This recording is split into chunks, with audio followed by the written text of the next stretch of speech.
Setelah merek tersebut kita cek, ternyata terdaftar untuk kelas 32, yakni minuman serbuk instan. Bukan untuk kosmetik yang semestinya kelas 3.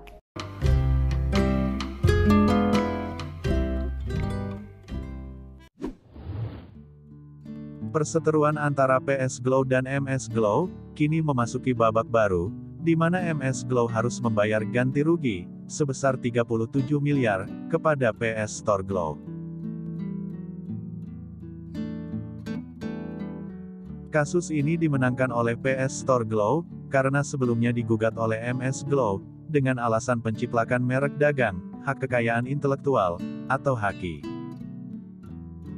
Banyak yang bertanya, mengapa PS Store Glow bisa memenangkan kasus ini, padahal diketahui, MS Glow lebih duluan berdiri, sejak tahun 2013, dan lebih dulu mendaftarkan merek dagangnya di HAKI. Sementara, PS Glow masih terbilang baru, dan baru saja mendaftarkan merek dagangnya di Hak Kekayaan Intelektual, atau HAKI. Berikut penjelasan dari Septia Siregar, selaku owner PS Store Glow, terkait masalah ini. Assalamualaikum, hari ini saya ingin mencoba meluruskan berbagai macam berita yang beredar. Sejujurnya saat ini saya dan keluarga PS Store sedang fokus soal kasus yang menimpa Bang Putra. Tapi karena berita soal hak paten yang terus melebar, saya rasa saya harus menanggapi. Saya ingin meluruskan dan menceritakan duduk perkaranya dari awal agar semuanya bisa belajar dari kasus ini bersama-sama. Dan saya meminta untuk semua yang menonton video ini untuk tidak saling menghakimi atau menghujat, tapi kita bisa sama-sama menelaah dengan bijak dan dewasa atas kegaduhan yang sedang terjadi. Jadi ceritanya gini.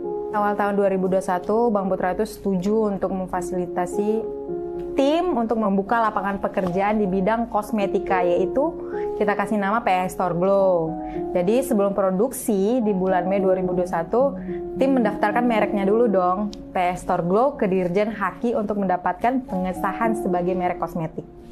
Terus sambil nunggu proses pendaftaran merek, tim mulai gencar nih iklan merek PS Store Glow yang akan di-launching di media sosial. Ternyata pada saat baru mulai produksi, ada merek lain yang seolah tidak terima dengan merek PS Store Glow. Jadi nggak berapa lama ada laporan nih dari Mbak S ke Barreskrim Polri yang menuduh kita menggunakan merek sana tanpa izin mereka dan tuduhan penipuan. Sedangkan yang kita produksi adalah merek PS Store Glow. Lalu Bang Putra dan tim berupaya silaturahmi datang ke kantornya. Tapi Mbak S minta agar Bang Putra datang sama saya.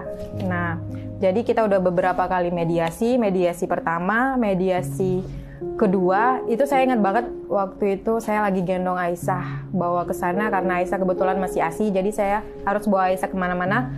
Datang lagi nih untuk silaturahmi ke kantornya untuk menyelesaikan segala salah paham ini. Dalam pertemuan tersebut kita sampaikan kita tidak ingin ribut, kita juga sudah menghentikan produksi, menarik produk dari beberapa reseller. Bahkan Bang Putra sendiri ketika mediasi ingin menyerahkan PS Store Glow itu kepada Mbak S, berharap agar semuanya bisa damai.